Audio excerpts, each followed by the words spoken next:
No haya quedado claro.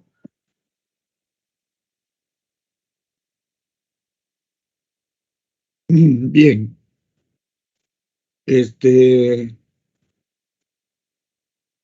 Me parece que ya la semana del 1 de agosto al 7 de agosto vamos a tener ya práctica calificada. Entonces, ya debemos estar preparándonos para esto. ¿Ya?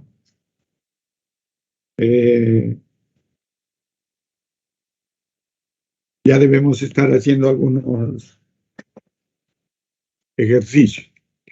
Bien, ahora vamos a ver algo más, unas 2 formulitas más que nos faltaba ver sobre espaciamiento de drenes, y luego ya veremos unos ejercicios para ir afianzando lo que conocemos. Hay algo que yo quiero que entiendan, jóvenes. El curso es ingeniería de drenaje. Y al ser ingeniería de drenaje, tu prerequisito, o como ustedes le llaman, el curso que abre este curso, es mecánica de fluidos, me parece. ¿Verdad? ¿Es así? Sí, ingeniero. Entonces, si a este curso lo hable mecánica de fluidos como prerequisito, significa que ustedes ya tienen conocimiento de lo que es tuberías y canales. ¿Por qué les digo esto? Porque el curso, al ser drenaje, la parte esta, lo que vamos a ver en canales y tuberías es muy corto, muy pequeño. Ustedes ya deberían tener conocimiento de esto. Entonces, a lo que yo me refiero es que deben ustedes repasar al respecto. Tienen que agarrar sus apuntes de fluidos y estudiar a lo que se refiere canales y lo que son canales trapezoidales, rectangulares, triangulares, circulares. Las fórmulas de descarga de caudales, la fórmula de Manning con la fórmula de Chess y todo ese tipo de cosas. Deben saber los elementos de la sección de un canal, el tirante, la sección, las dimensiones de las secciones, el espejo de agua, la utilización del coeficiente de Manning, las pendientes, todo ese tipo de cosas. Eso ya deben conocerlo. Deben saber la evacuación, calcular el caudal de una tubería que funciona como canal para un tirante determinado, ¿no? Nosotros en saneamiento, por ejemplo, utilizamos las tuberías circulares como canales, pero funcionando al 75% del diámetro. Ahora, en drenaje también debemos aplicar algunas cosas porque el drenaje se da en tubería, se da en canal, y eso ya debemos conocerlo, ¿ya? Lo que nosotros estamos viendo acá son fórmulas netamente de drenaje. Como ustedes ven o van a ver en los ejercicios, son de muy fácil aplicación. Solo hay que tener conocimiento y claro el concepto. Flujo permanente, flujo no permanente, ¿no? Para determinar básicamente la acepción, ¿no? La separación que existe entre drenajes.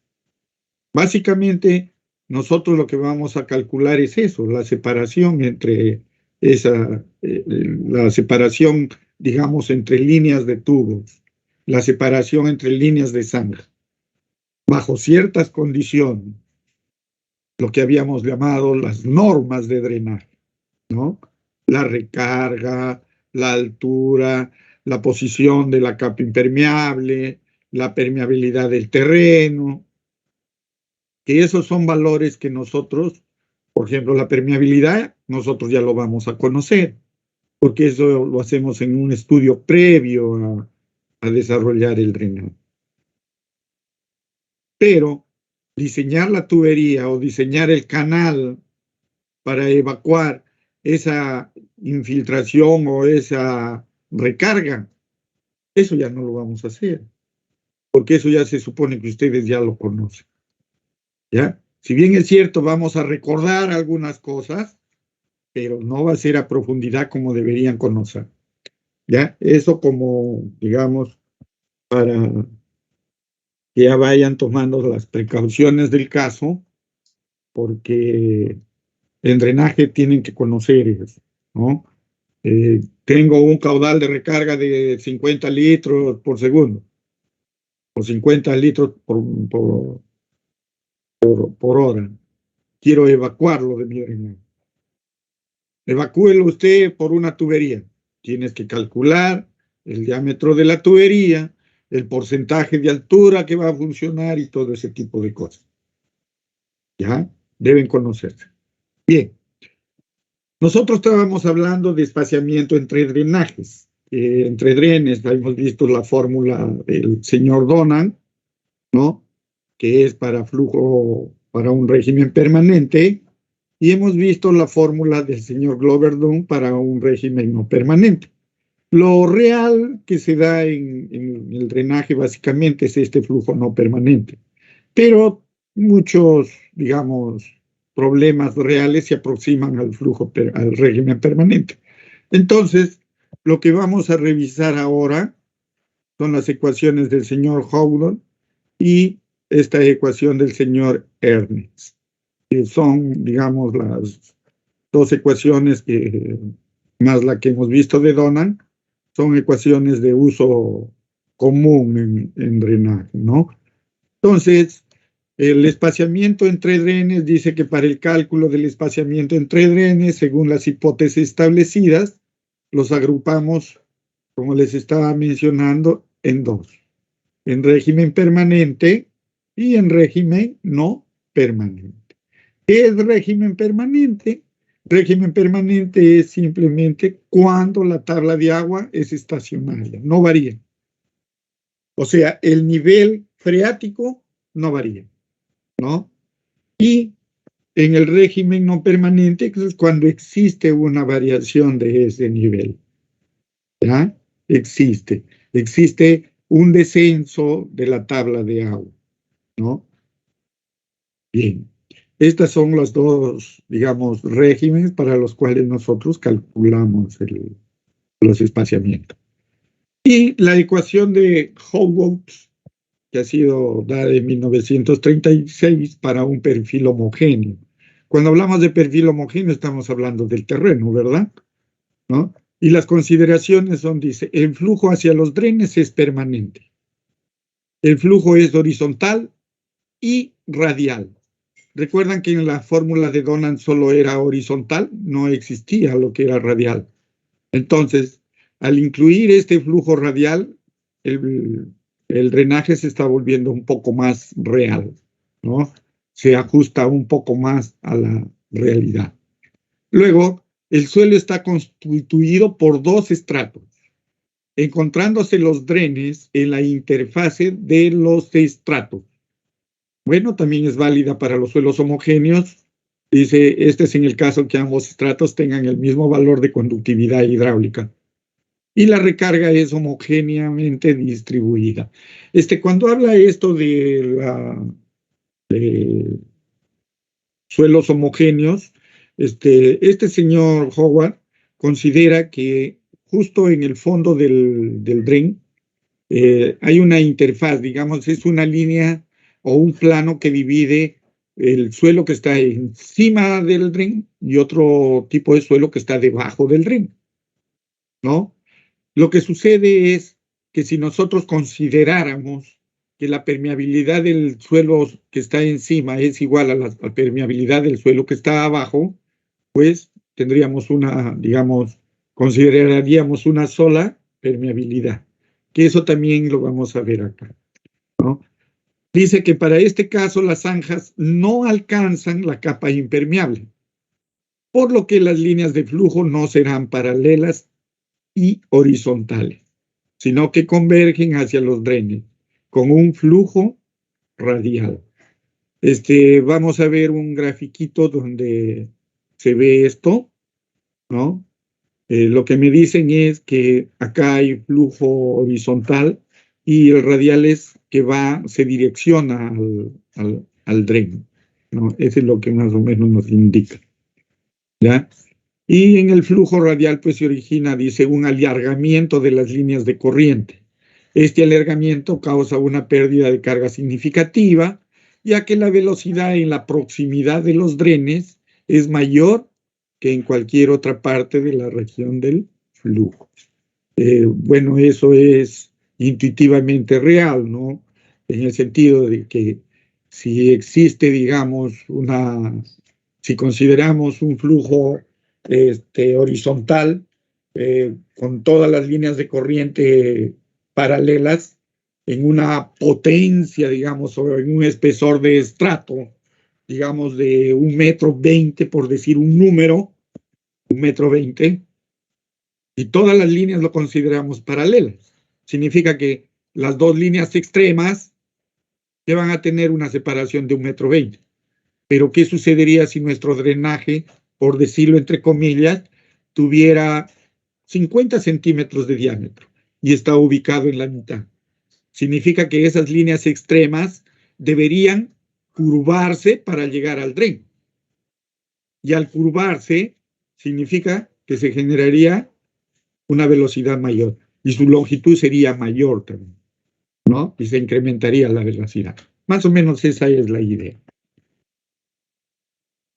La ecuación del señor Howe es la que vemos en la imagen, que la longitud entre drenes al cuadrado es igual a 8 veces K, que es la permeabilidad o la conductividad hidráulica del estrato inferior, más 4 veces la del inferior, el superior y el inferior, multiplicado por las alturas, ¿no? Y dividido entre la recarga.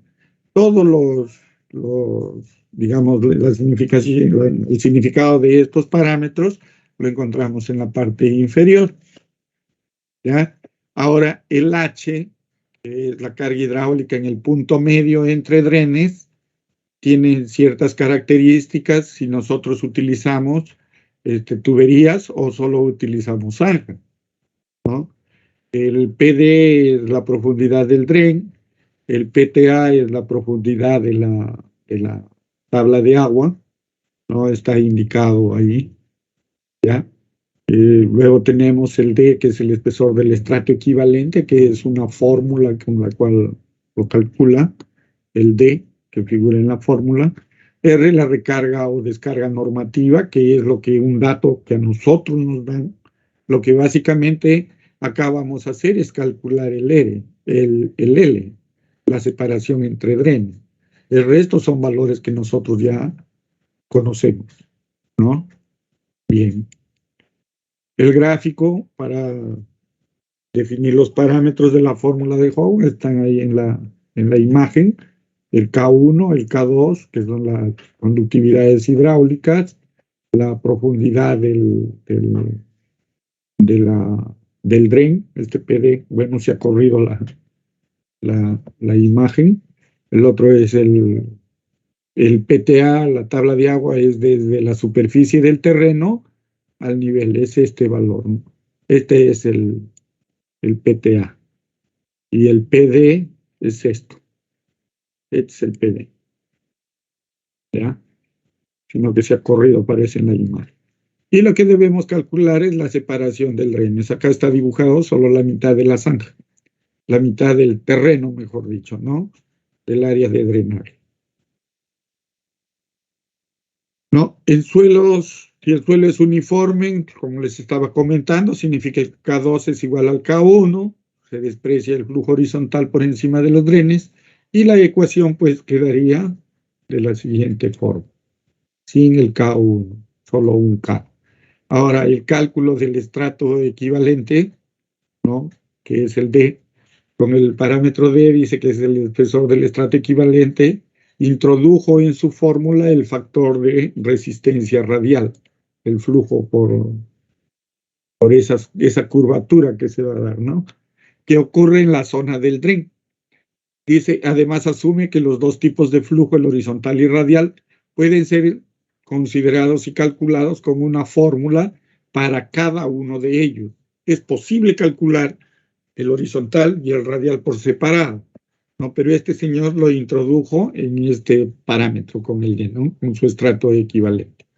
Está en función el D, el L y el R. El R es el radio, como estamos viendo, ¿no? Es el radio del del drenaje. Bien. Y para el cálculo de ese D utiliza esta formulita, ¿no? Que tenemos acá la significación de cada uno de esos términos, ¿no? Y lo que sí hay que tener cuidado, por ejemplo, en este P, que es el perímetro mojado del dren, ¿no? Cuando es tubería, tenemos, es pi por R, es la circunferencia, pero lo que está, ustedes saben que el perímetro mojado es el área, el área hidráulica entre el perímetro que está en contacto con el fluido, ¿no es cierto? Entonces hay que tener cuidado. Y para zanjas abiertas es esta fórmula, pero esta fórmula es cuando Z tiene un talud, es decir, cuando la zanja es trapezoidal. Y tenemos este Z, este talud, ¿no? Este talud. Entonces hay que tener cuidado también en eso. Si nosotros hablamos de una zanja rectangular, pues simplemente este Z significa que sería 0, ¿no? Y quedaría 2Y, que es el perímetro en zanjas rectangulares. La formulita que ustedes ven acá es para un canal trapezoidal. Eso ya, bueno, deberíamos conocerlo. Y acá es cómo se, digamos, el esquema de los flujos que se dan, ¿no? El radial y el horizontal. Y lo que nos indicaba ahí, ¿no?, que desprecia el flujo que se da encima del dren. Solo considera el que está debajo del dren, ¿no? Eso es lo que nos había indicado ahí, donde dice que despreciaba el flujo encima, el flujo horizontal encima del dren. Como ven, es una aplicación muy simple de esto. Lo único es que hay que tener criterio para poder aplicar la fórmula, porque básicamente lo que vamos a hacer es aplicar las fórmulas. Luego tenemos lo que es la ecuación de Ernest, ¿no? Acá ya el señor Ernest ya considera 3 tipos de flujo, ¿no? Si bien es cierto, el señor Donnan consideraba solo un tipo de flujo, consideraba horizontal, ¿recuerdan? El señor Howard consideraba ya que es horizontal y radial. Ahora este señor Ernest considera que el flujo también es vertical, ¿no? Y considera, dice, flujo vertical, horizontal y radial. Entonces, eso ya lo define en su fórmula. Este es el gráfico para los parámetros del señor Ernst, ¿no? Ahí tenemos el flujo radial, el flujo vertical y el flujo horizontal. Y también considera 2 estratos, ¿no? 2 estratos. Esta es la ecuación del señor Ernst, ¿no? El H, ¿no?, que es la carga hidráulica en el punto medio de los drenes. Estamos hablando de esta H en el punto medio de los drenes, ¿no? Y la recarga, el espesor del estrato, donde se considera el flujo vertical. Ahí tenemos las conductividades hidráulicas, No tenemos el estrato donde se considera el flujo radial, tenemos igual el perímetro mojado y todas las consideraciones. Pero también hay que tener en cuenta lo que es el perímetro mojado, si el flujo es en tubería enterrada o en zanja abierta. La formulita para el perímetro mojado, como vuelvo a repetir, es cuando la zanja es trapezoidal. Si fuera otro tipo, háblese de una zanja triangular. Si es una zanja rectangular, cambiaría esa formulita, de acuerdo ya a lo que conocemos de canal. Bien. En la ecuación de Ernest, ya sabemos, esto es lo que teníamos acá anterior, era para la fórmula en la parte de lo que es el flujo vertical, lo que es K sub B, con el flujo vertical. Acá tenemos lo que es con el flujo horizontal, ¿ya? Y tenemos acá lo que es el gráfico de los componentes, cómo van en, digamos, las alturas que se definen en las fórmulas, pero graficadas, ¿no? Para tener una visión más completa de lo que... Estas dos ecuaciones las he considerado que debemos conocerlas porque son ecuaciones de uso muy frecuente en drenaje, además de las dos que hemos visto. Estas tres fórmulas de Ernest, Howard y de Donnan son para flujo permanente. Hay que tener en cuenta eso, permanente. Es decir, la tabla de agua no se mueve, ¿ya? Y la única fórmula que tenemos para flujo no permanente es la fórmula del señor Bloom, ¿no? Con el señor Glover Bloom. Entonces, eso es lo que hay que tener en cuenta. ¿Alguna pregunta, jóvenes? Como ustedes ven, es solo aplicación directa de la fórmula, pero hay que tener criterio para la aplicación. Así como es fácil, es muy fácil equivocarse. Tienen que prestar atención a lo que se les requiere o cuál de las fórmulas aplicar, ¿no? ¿Alguna pregunta?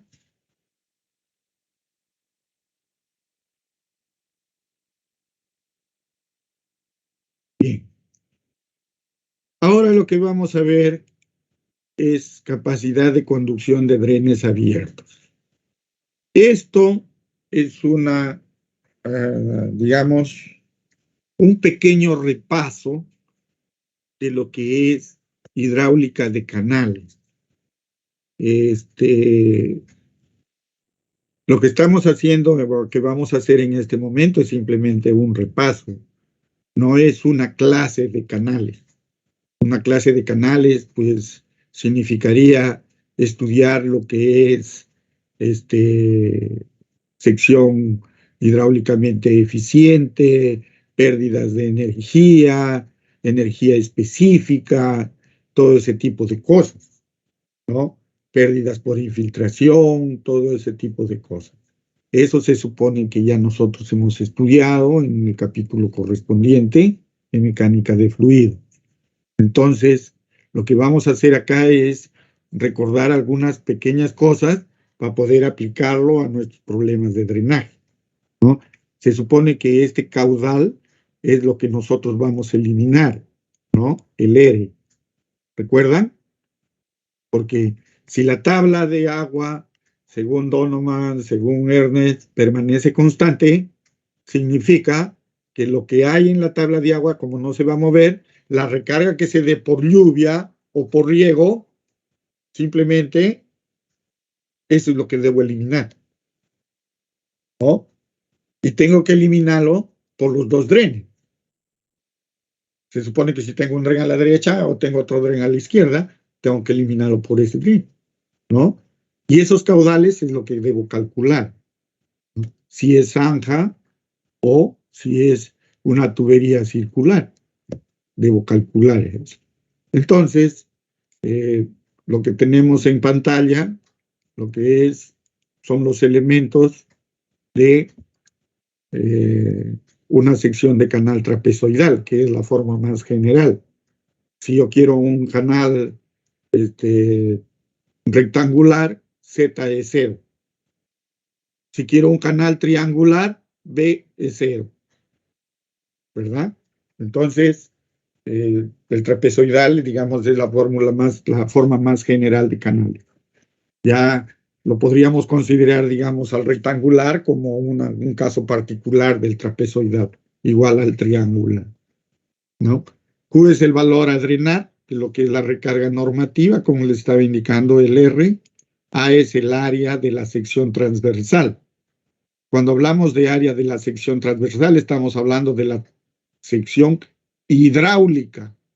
Y la sección hidráulica es la que contiene solo líquido, ¿cierto? Porque la sección total incluye lo que también es la altura, el H menos Y, según el grafiquito, que es una altura de seguridad. Y ahí no hay agua. Entonces, cuando hablamos de área de la sección transversal, estamos hablando del área hidráulica. Esa es la pendiente longitudinal del dren, ¿no? Metro sobre metro, ¿no? R es el radio hidráulico. El radio hidráulico es igual al área hidráulica entre el perímetro mojado. Área hidráulica es todo lo que ven de celeste y perímetro mojado es todo lo que moja el fluido. Ese es el perímetro mojado. ¿Ya? Y este perímetro mojado, pues, como ya conocemos, varía de acuerdo al tipo de sección, ¿no es cierto? Ahora, si fuera un canal circular, pues este perímetro mojado también varía, ¿verdad? ¿Cómo varía? De acuerdo al tirante, igual que en todo canal, ¿no? Sino que las consideraciones en un canal circular es de acuerdo al ángulo central, ¿no? Ahora hay que tener, acá tenemos nosotros dos situaciones, inclusive hasta tres situaciones. Una, cuando el tirante es mayor al 50%, o sea, está encima.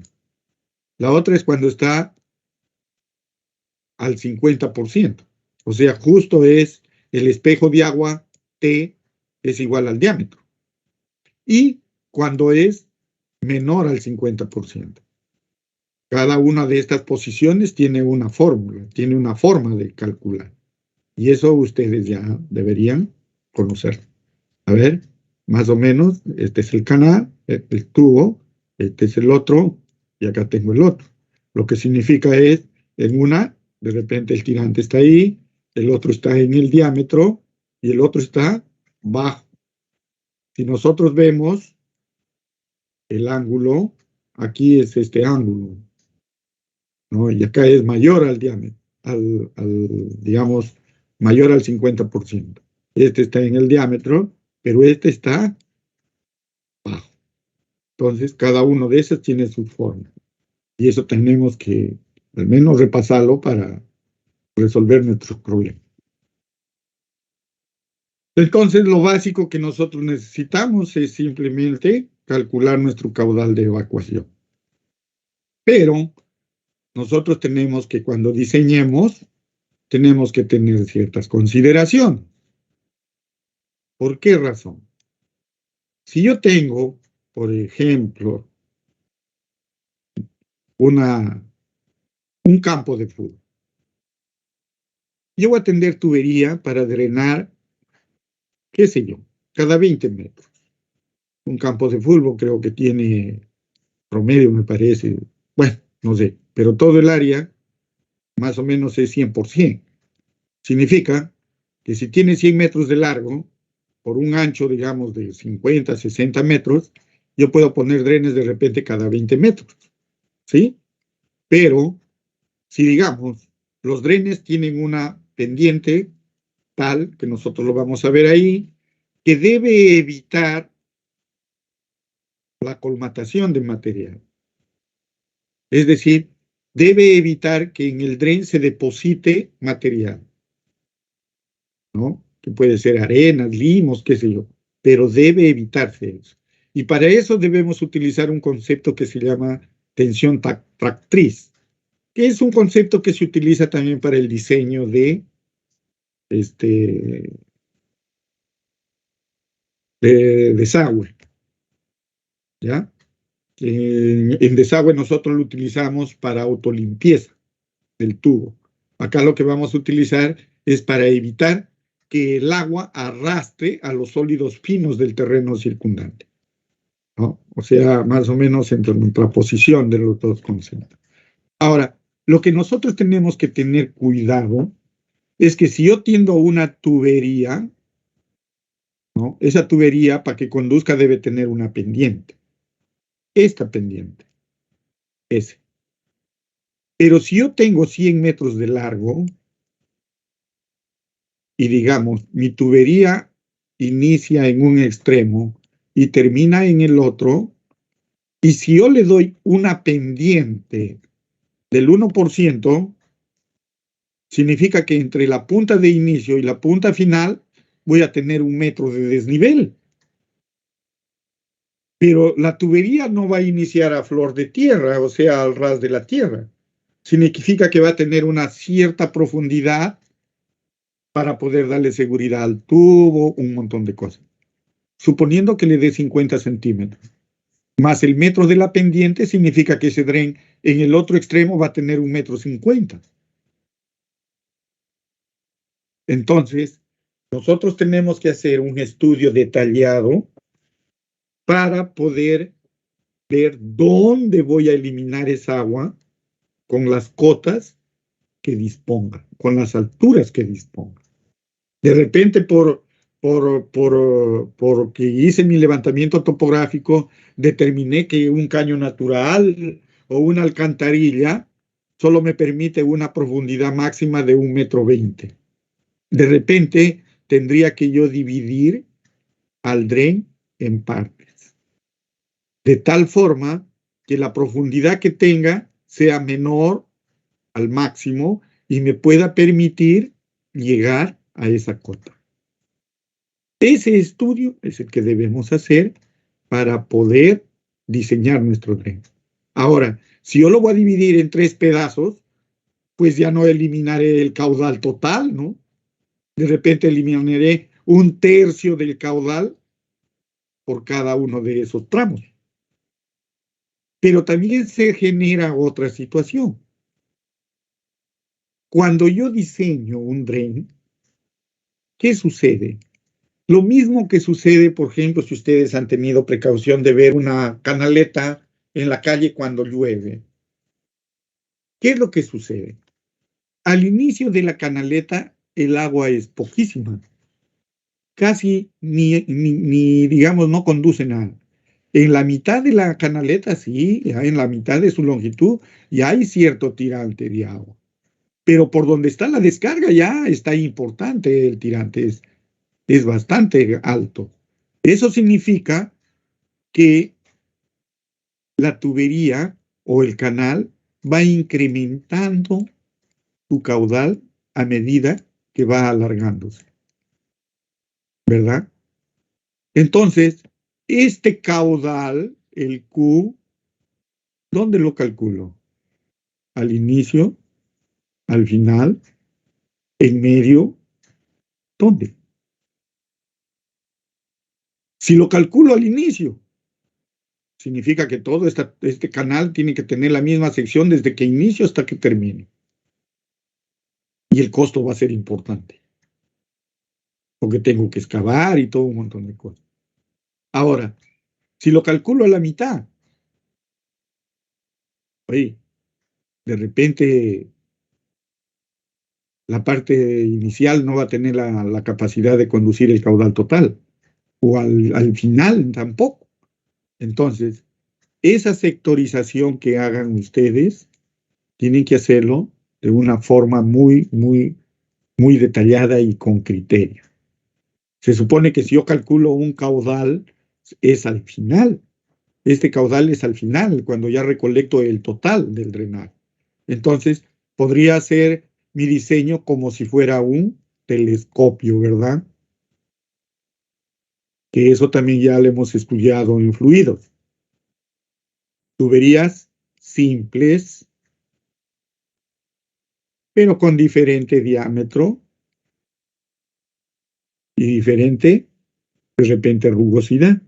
Puedo poner acá una tubería de repente de 4 pulgadas, luego una tubería de 6, de repente una tubería de 8 y luego una tubería de 10 pulgadas. Pero este estudio debo hacerlo. Igual como hago para el canal, o igual que hago para la tubería, hago para el canal. Porque el caudal es al final. Es la sección que va a tener al final del tramo, ¿no? Y ahí ya entra a tallar el criterio del ingeniero, su experiencia y todo ese tipo de cosas, ¿no? Luego tenemos este cuadrito que es un tanto ilustrativo, donde ya nos da las secciones, digamos, hidráulicas de diferentes tipos de canales, ¿no? Y con sus dimensiones, ¿ya? Ahora, esta fórmula del canal circular hay que tener cuidado porque algunas fórmulas están calculadas para una posición del tirante. Hay que tener también en cuenta cómo va el tirante. Ahora, cuando intervienen ángulos, hay que tener cuidado. En la fórmula debe indicarte si el ángulo está en grados o está en radianes, porque las finales de repente no está calculada para una u otra cosa, debería indicar eso, ¿ya? La capacidad de conducción de estos drenes, bueno, se aplica este procedimiento, se determina el caudal de acuerdo a las fórmulas, se fijan las condiciones de la fuerza atractiva, lo que les estaba indicando, se selecciona un valor de talud y el coeficiente de la rugosidad, se determinan las pendientes del dren, se calcula el ancho de la base del dren y el tirante, y se calcula la fuerza atractiva y se compara con el valor del punto número 2, o sea, el anterior. Si este no corresponde, se selecciona otra pendiente y se repiten los cálculos. Es decir, estamos entre lo que nosotros llamamos como una prueba de error y verdad, ¿no? A la hora que ya determinamos que se ajusta, pues ahí llegamos. ¿Cómo se llama ese método de aproximación? De Newton-Raphson, ¿verdad? Entonces, eso debemos calcular. Ahora, cuando nosotros hablamos de seleccionar taludes, de seleccionar rugosidades, pues hay que tener en cuenta las condiciones de cómo va a ser ese canal, ¿no? Si el canal va a ser revestido, cosa que en un campo, pues, sería algo ilógico meter concreto. Por lo general, son simplemente canales de tierra que están cubiertos, pero con vegetación, ¿no? Ahora, las pendientes en canales de tierra son muy mínimas, muy pequeñas, para evitar la erosión misma de ese canal, ¿no? Y los taludes en canales de tierra son unos taludes muy tendidos, ¿no? Para evitar también que se erosionen por efecto de lluvias, por efectos del mismo drenaje, por la misma correntía del agua. Entonces, para este diseño nosotros debemos tener mucho criterio. En lo que es descarga de los drenes, bueno, la descarga en los drenes Q, que es el caudal, está representado por la recarga normativa, que es un dato que nos dan, ¿no? Un dato que nosotros ya tenemos, ¿no? Y se expresa en metros día, que es lo general, o milímetros día, bueno, esto es por precipitación. Además, dice, si se trata de drenes subcolectores o drenes principales, se debe considerar la descarga de los drenes de campo. En ese sentido, el caudal de un dren aumenta proporcionalmente en la dirección del flujo. O sea, lo que les estaba indicando, ¿no? Si yo tengo un dren principal y tengo los drenes secundarios, a medida que va avanzando el dren, ¿no? Se supone que va incrementando su caudal. Entonces, yo puedo diseñar por partes esos drenes, ¿no? Y diseñarlo como una tubería simple, como les estaba indicando, ¿no? Esa es más o menos la idea. Luego tenemos lo que es la velocidad de flujo. En lo que es la velocidad de flujo, pues en los drenes abiertos debe permanecer por debajo de cierto valor crítico, ¿no? Esta es la velocidad a la cual el material de la base y los taludes del dren no están completamente en movimiento, es decir, no son arrastrados por el agua, ¿ya? La magnitud física que determina si es que las partículas de la base permanecen o no en reposo es la fuerza atractiva, ¿no? Y la fuerza atractiva, dice, es la fuerza que causa la erosión o el socavamiento. La ecuación empleada es esta, ¿no? Del señor Du Bois. Ahora, la fuerza atractiva es igual a la densidad del agua por la gravedad, que esto en algunos literatura ustedes van a encontrar esto como el peso específico del agua, ¿no? Densidad por gravedad es el peso específico, ¿no? Entonces, en algunos puntos lo van a encontrar así como peso específico. Tenemos el radio hidráulico y el gradiente, ¿no? Por lo general el gradiente es metro a metro, ¿ya? 1 a 1. Entonces, esto en realidad es un esfuerzo. Esta fuerza atractiva dice que debe ser un valor crítico, es decir, ¿cuál es la fuerza atractiva que generaría que las partículas de menor diámetro del suelo comiencen a moverse o a arrastrarse por el agua? Nosotros no debemos sobrepasar eso, porque si sobrepasamos ese esfuerzo, lo que va a suceder es que el flujo de agua va a arrastrar a los sólidos, y al arrastrar a los sólidos va a causar socavamiento, socavación de los taludes, del fondo de la canaleta, y se va a deteriorar completamente, ¿ya? Tenemos acá algunos valores de flujo de la tensión tractiva para algunos tipos de suelo, ¿no? Arenas finas, francos, francolimosos, arcillas gravas, finas, mezclas de limo. No sé si ustedes han escuchado sobre este señor Absalón Vázquez.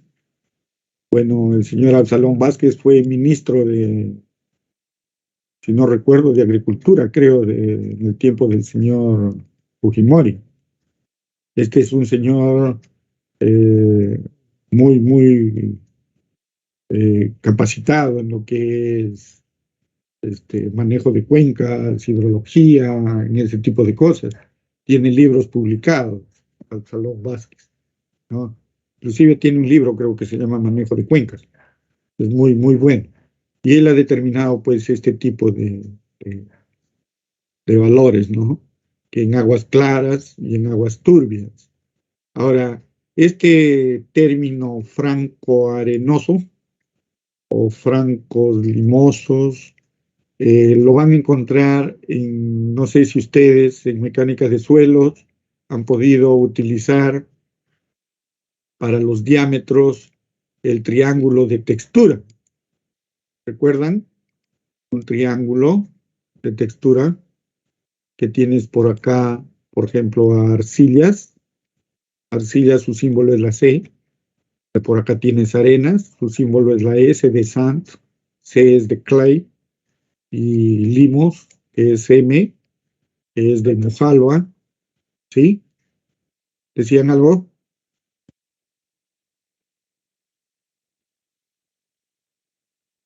¿Alguna pregunta?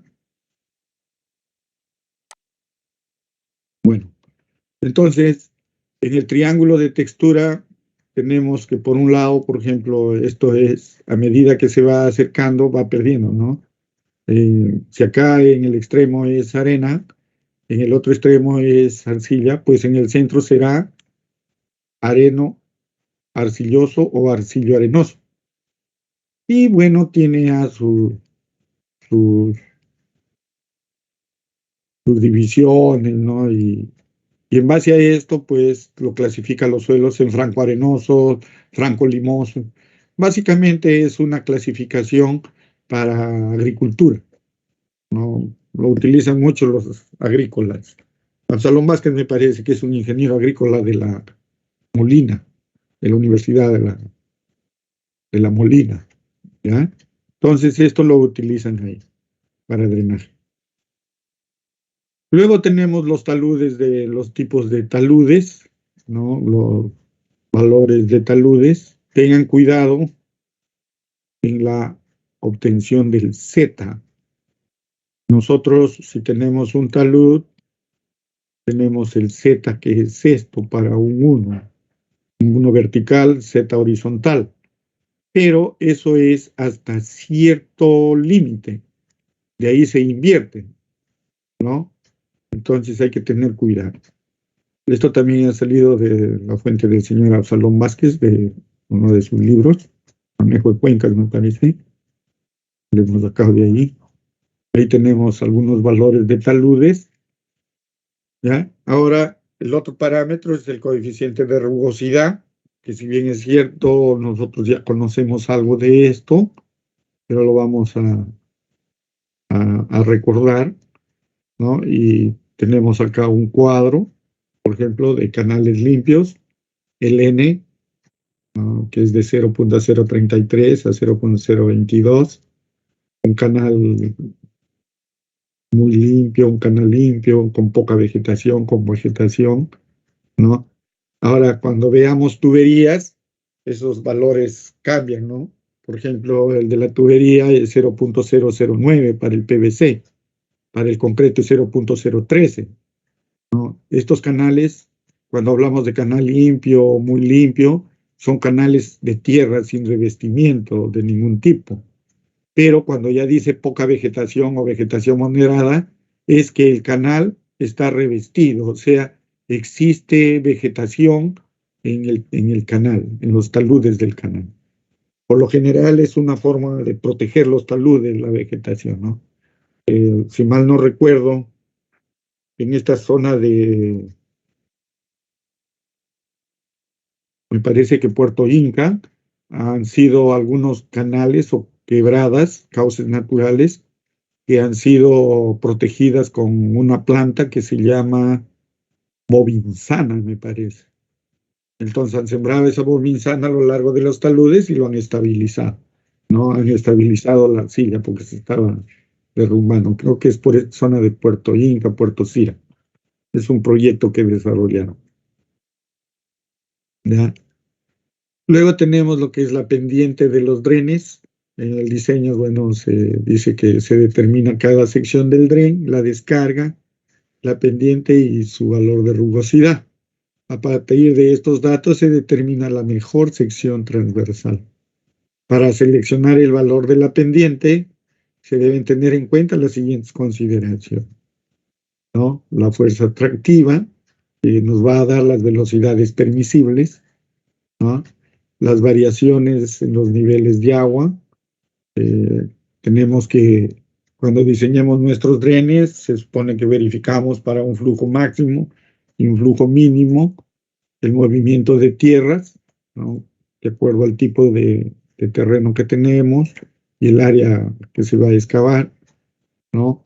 En las áreas inclinadas, por ejemplo, cuando tenemos una ladera, que aunque en una ladera, pues, por lo general no va a estar, digamos, inundada, una ladera por lo general no necesita drenaje, pero puede ser en algún caso muy extraordinario.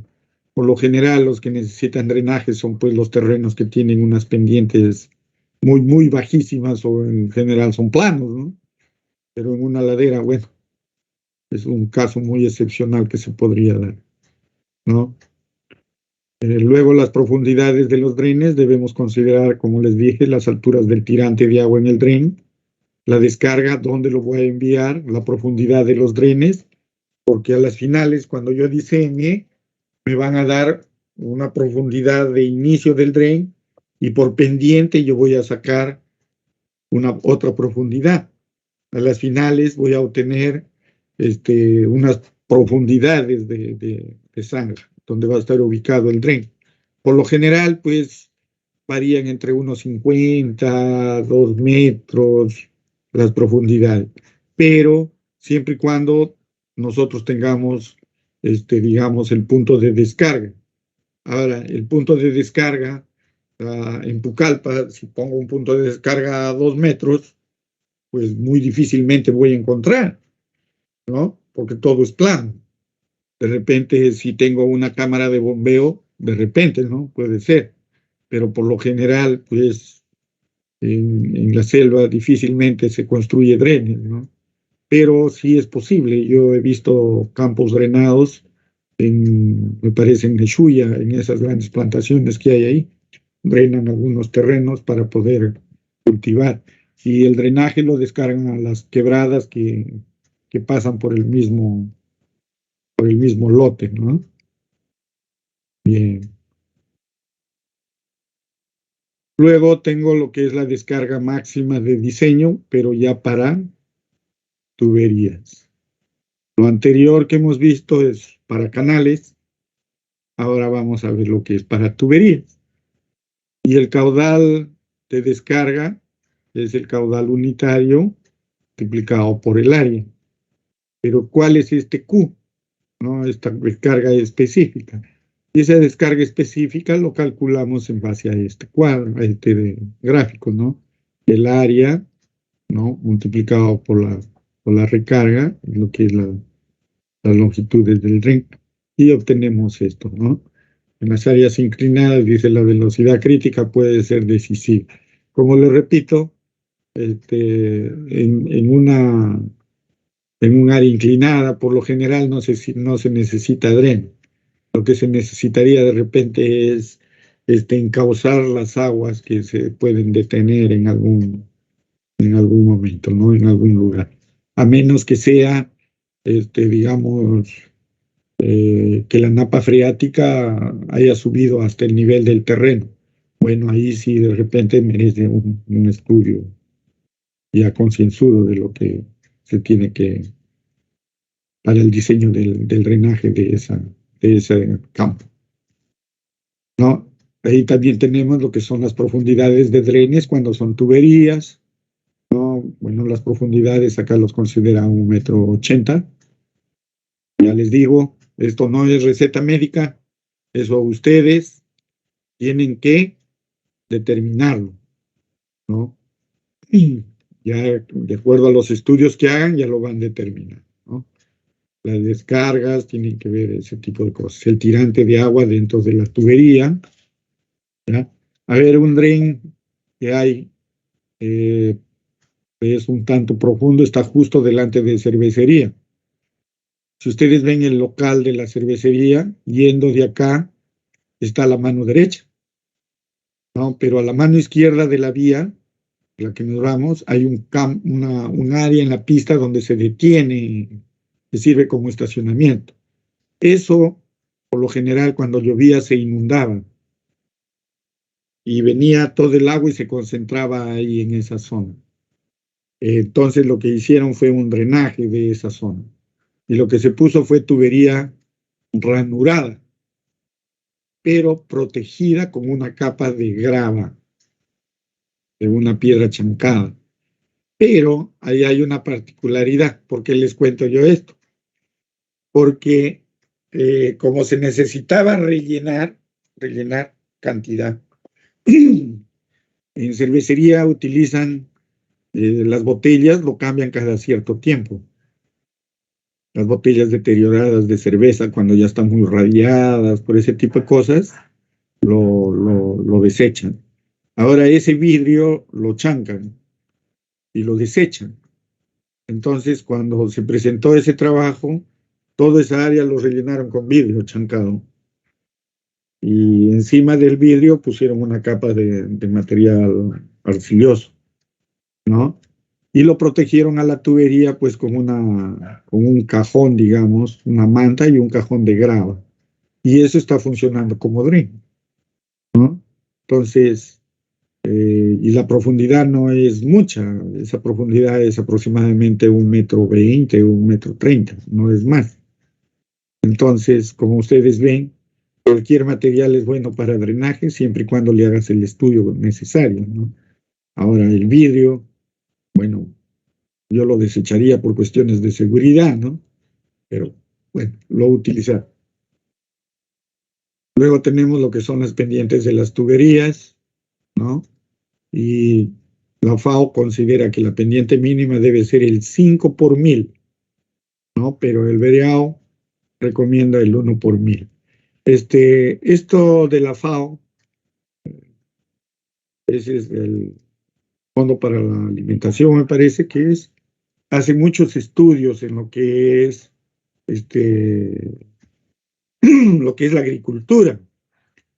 Entonces ellos tienen mucha experiencia en este tipo de trabajo. Y si consideran pues 0.5 por mil, sería interesante verificar ese dato, ¿no?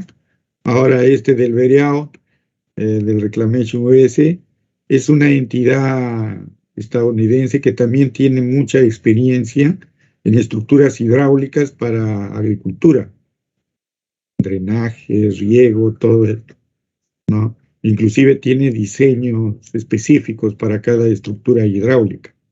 No sé si ustedes han escuchado o han estudiado o van a estudiar en estructuras hidráulicas, van a estudiar una partecita que se llama colchones de amortiguamiento. El Vereao tiene diseños propios de colchones de amortiguamiento. Creo que son algo de 7 tipos, ¿no?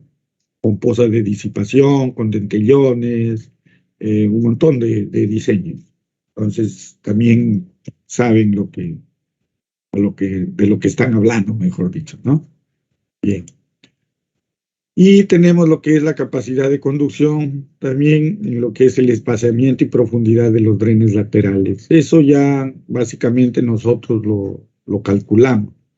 Y por diseño nosotros hemos visto o vamos a ver que mientras más profundo el dren va a captar una mayor cantidad de agua, ¿no? Como indica ahí, pero tiene ciertas restricciones, no es que yo lo profundizo y voy a captar más agua, no es así. Entonces tiene ciertas restricciones, ¿ya?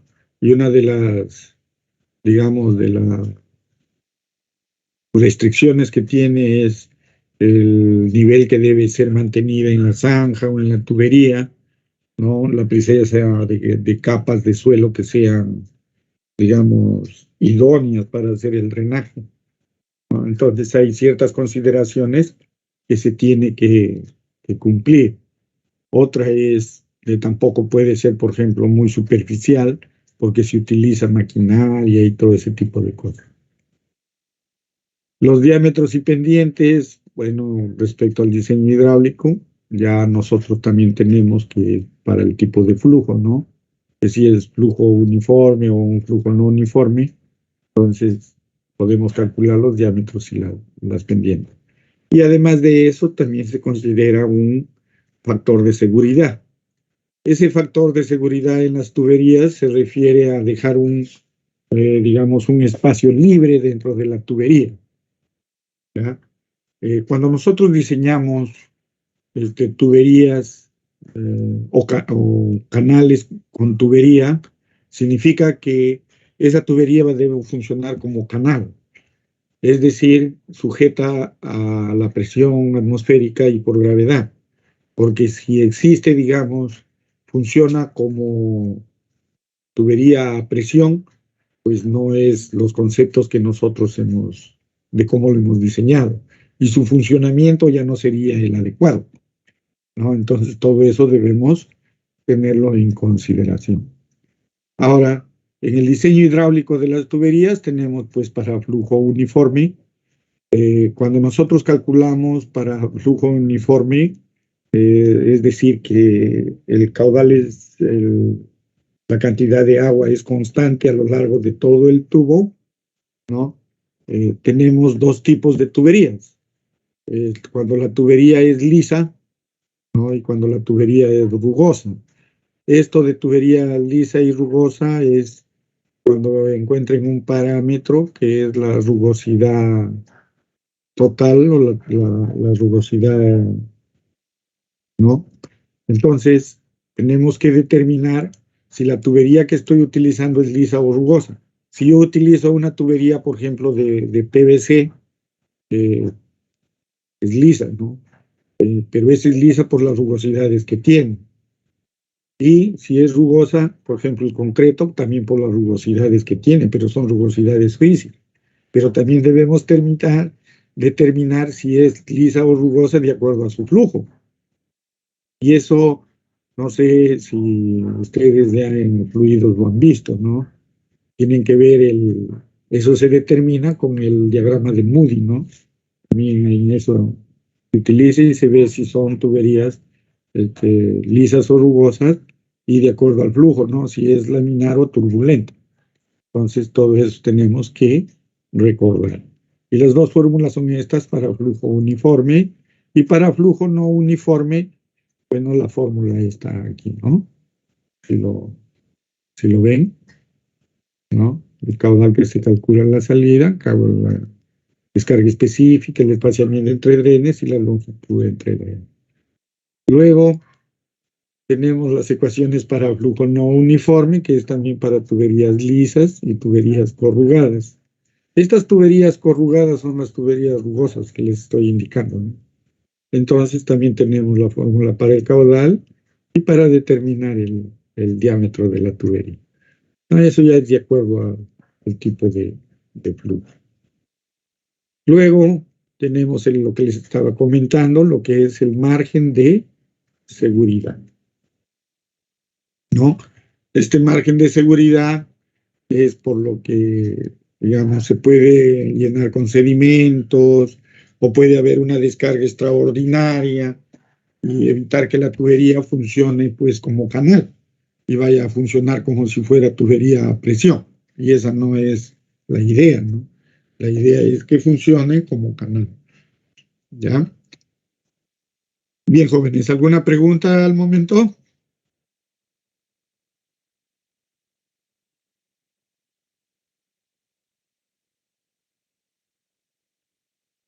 ¿Preguntas?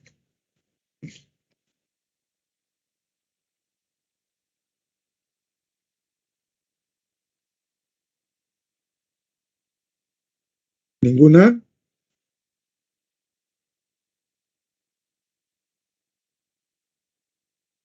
Ninguna. Bien. Ahora, básicamente ya con esto estamos terminando la teoría de esta parte de drenaje. Ya vamos a empezar a ver algunos ejemplos para poder, digamos, aplicar lo que ya conocemos. Y en la segunda parte de esta unidad vamos a ver, mejor dicho, vamos a darle un repaso. Bueno, no tanto repaso, sino vamos a estudiarlo, lo que es la norma, la C040, ¿no? Y en base a eso vamos a hacer un desarrollo de qué forma podemos calcular nuestros caudales, nuestras intensidades, cómo vamos a aplicar la fórmula del CIA, que es la fórmula racional para el cálculo de caudales, ¿no? ¿Qué factores tiene? El factor, por ejemplo, creo que es 0.28, la intensidad de lluvia, que esa intensidad lo vamos a calcular de acuerdo a la fórmula que nos da la misma norma, es una fórmula de la UNI de 1983, me parece, y lo vamos a calcular en base a eso. Esas intensidades lo vamos digamos, a convertir a precipitaciones y vamos a hacer un montón de cositas, pero ya de uso muy, muy práctico.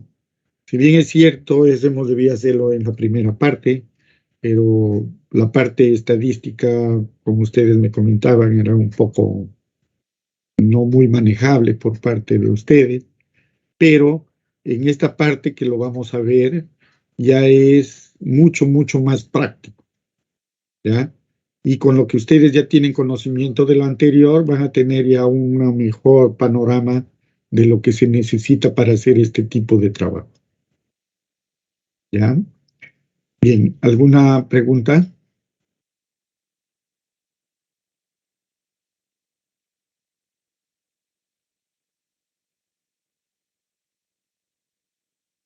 Bien, jóvenes, avancemos entonces. Vamos a ver unos pequeños problemas. Si bien es cierto, el enunciado es muy largo, pero la solución es muy corta, porque como les estaba comentando, la mayoría de datos a nosotros nos tienen que dar o se desarrollan previo al diseño. Dice, en un sistema de drenaje diseñado para régimen permanente.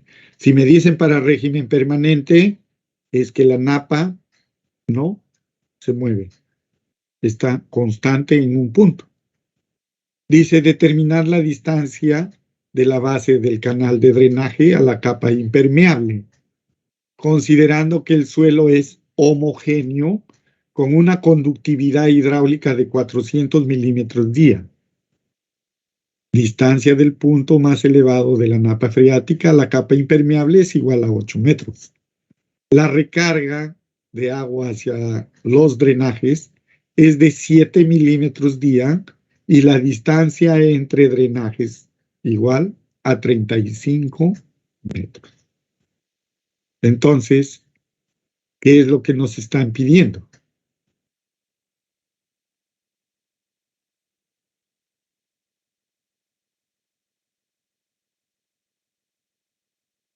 Nos están pidiendo la distancia, ¿verdad? Del fondo del canal de drenaje a la capa impermeable. Entonces, si nosotros con los datos que tenemos ya sabemos qué es flujo permanente, suelo homogéneo. ¿Qué utilizamos? La fórmula de Tona, ¿verdad? Eso es lo que tenemos que tener claro. Y lo que nos están pidiendo es calcular la distancia D. Aplicando la fórmula de Donan con los parámetros que tenemos, reemplazamos y a las finales obtenemos un valor. Así de sencillos son estos problemas. Pero hay que determinar cuál de las fórmulas utilizo, ¿no? Ahora, para flujo permanente ya tengo tres fórmulas. Tengo Donan, ¿cierto? Tengo la del señor Rohr y del señor Ernst. ¿Cuál utilizo? Pues simplemente Donan, por las condiciones que me está dando el problema, ¿no? Y resolviendo, pues, lo primero que tengo que hacer, si vemos acá la fórmula del señor Donan, lo que vemos es que la conductividad hidráulica está en metros día y a mí me están dando en milímetros día.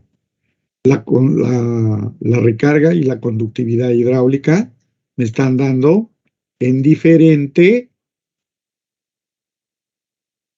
unidad.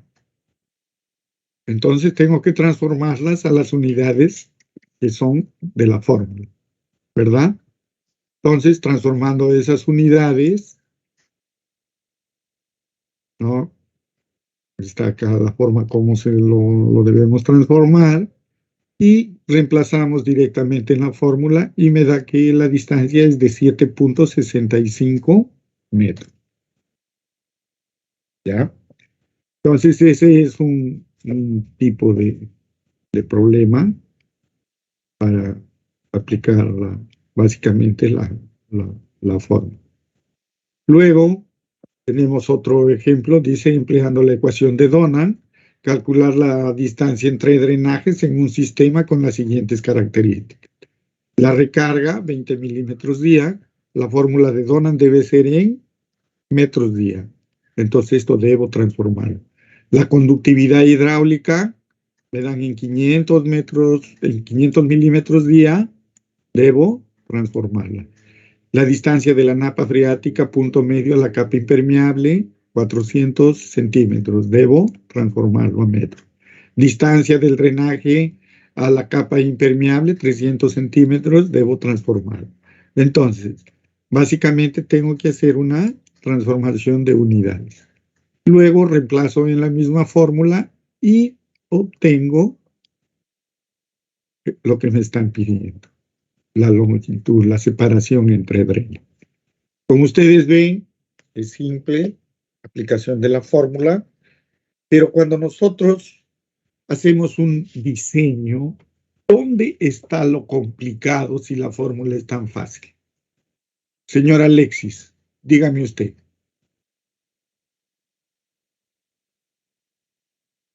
¿Cuál parte del diseño sería lo complicado? Señorita Carol.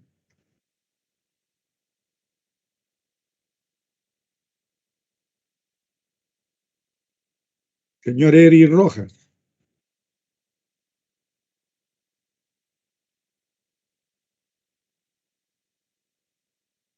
¿Están ahí o están durmiendo? Presente, ingeniero. Dígame usted. Sí, estamos presentes, ingeniero. Estamos pensando. Pensando, pero si hasta acá escucho sus pensamientos yo.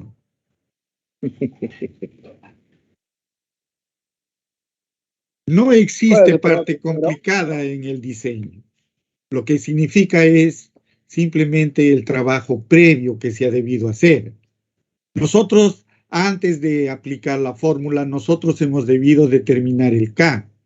Y para determinar el K, se supone que he ido al campo, he sacado calicatas y he determinado el K, o bien en el campo o bien en el laboratorio, con un permeámetro de cabeza constante, un permeámetro de cabeza variable, no lo sé, pero sí hizo un trabajo previo en el campo.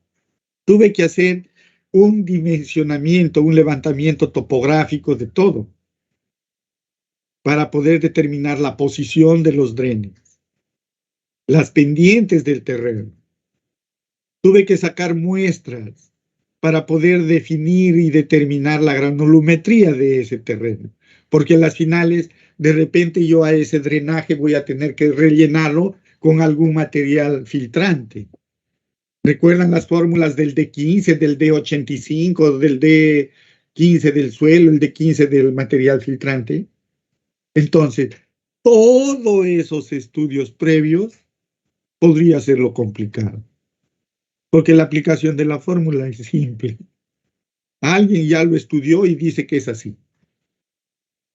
Yo lo aplico y si soy una persona que, digamos, me gustaría verificar los resultados, pues lo instalo y cada cierto tiempo voy y verifico si efectivamente lo que he diseñado es.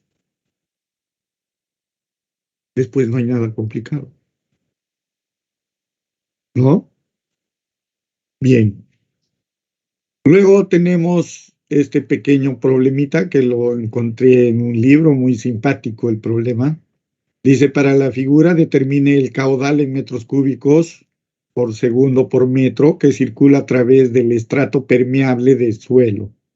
Para los valores de H, 4 metros, H1, 2 metros, H igual 3.1 metros, L, 30 metros, el alfa es 14 grados, alfa es el ángulo de inclinación del estrato, y K, que es la permeabilidad de 0.05 centímetros por segundo. Los tubitos que vemos son piezómetros, ¿no es cierto? El desnivel que existe es el H, o sea, es la pérdida de carga que se genera, ¿verdad? Y con los datos que tenemos, debemos calcular, ¿no? El caudal que circula, dice, por este manto arenoso, ¿no? Digamos que es un manto arenoso, porque dice es un manto permeable. Podría ser una arena, podría ser una grava, podría ser cualquier otro tipo de material, pero que es permeable. Ahora, nos dice calcular, ¿no? Que circula a través del estrato de suelo, ¿no? ¿Y cómo lo calcularíamos? Por metro de ancho del estrato, ¿no es cierto? Entonces, aplicando ya con las ecuaciones que conocemos de permeabilidad y con los estudios que ustedes tienen en mecánica de suelos, simplemente se desarrolla esto. Vemos la pérdida de carga que existe de un punto a otro, que es simplemente aplicar la ley de Darcy. Ahora las áreas es descomposición de áreas digamos, del área inclinada, lo transformamos a un área vertical, ¿verdad? Entonces, eso ya es simplemente aplicar la formulita. Básicamente, que es álgebra, ¿no? Y determinamos lo que es. Y este problema, que es dice determinar la permeabilidad media horizontal y vertical, que esto ya recuerdan que hicimos un pequeño ejemplo de 2 capas de arena y una de limo en medio, pues es lo mismo, ¿no? Lo que nos piden es determinar la permeabilidad vertical y la horizontal. Y es aplicando también las mismas fórmulas que ya habíamos visto, sino que acá ya estaba un poco más detallado de qué forma se lo han calculado. ¿Ya? Entonces, para que lo tengan ahí como ejemplo. Y este ejercicio que, bueno, lo vamos a dejar ahí. Esto ya lo vamos a ver más adelante. Ese ejercicio, bueno, lo he sacado, pero se trata de un permeámetro, pero he visto una pequeña cosa rara y por eso no les voy a presentar todavía. Quiero asegurarme bien. Bien, jóvenes, vamos a quedarnos aquí. La diapositiva 42.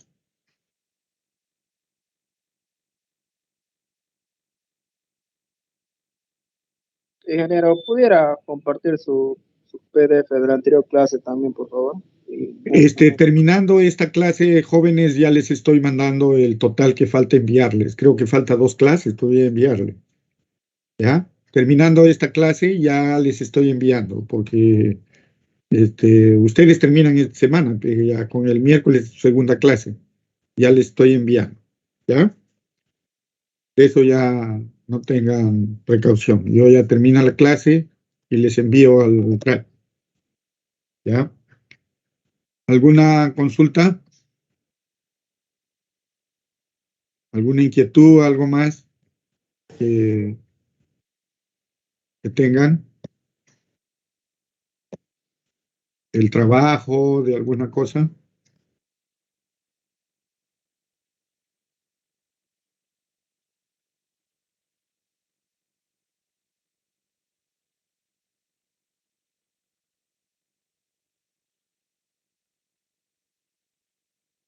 Bien, jóvenes.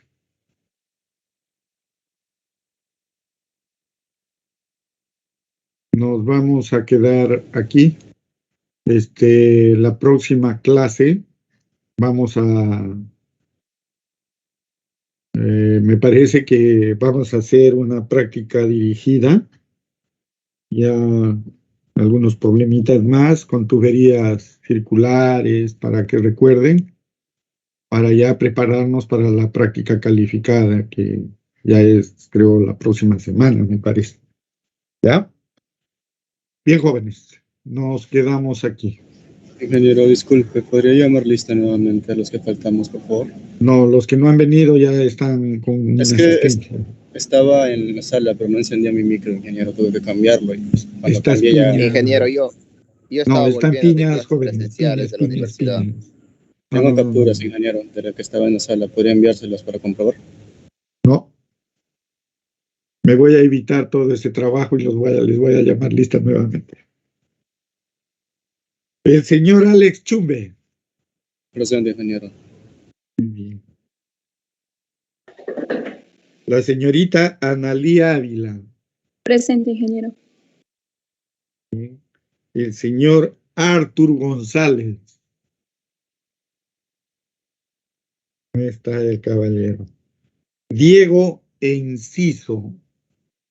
Presente, ingeniero, buenas noches. Buenas noches. Fiorella Pérez. Señorita Fiorella Pérez. ¿Dónde está? Yanela Está presente, Mendoza. ingeniero, pero su micro no funciona.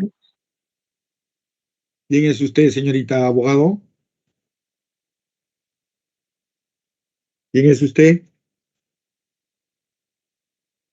¿Quién dijo que la Me está señorita avisando está por aquí? el grupo de WhatsApp, ingeniero.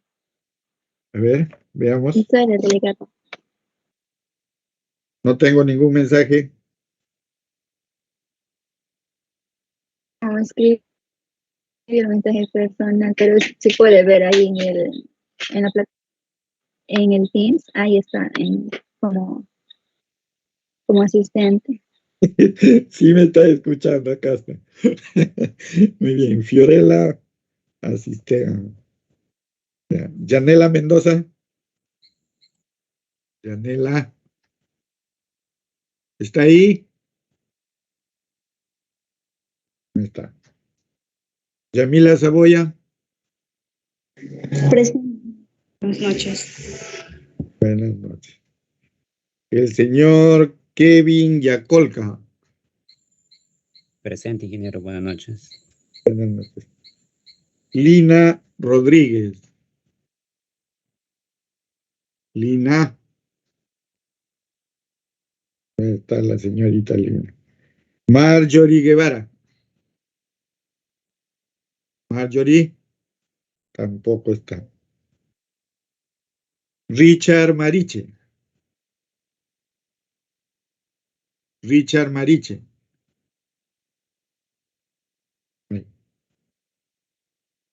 Bien, jóvenes, ¿a alguien no se le ha llamado?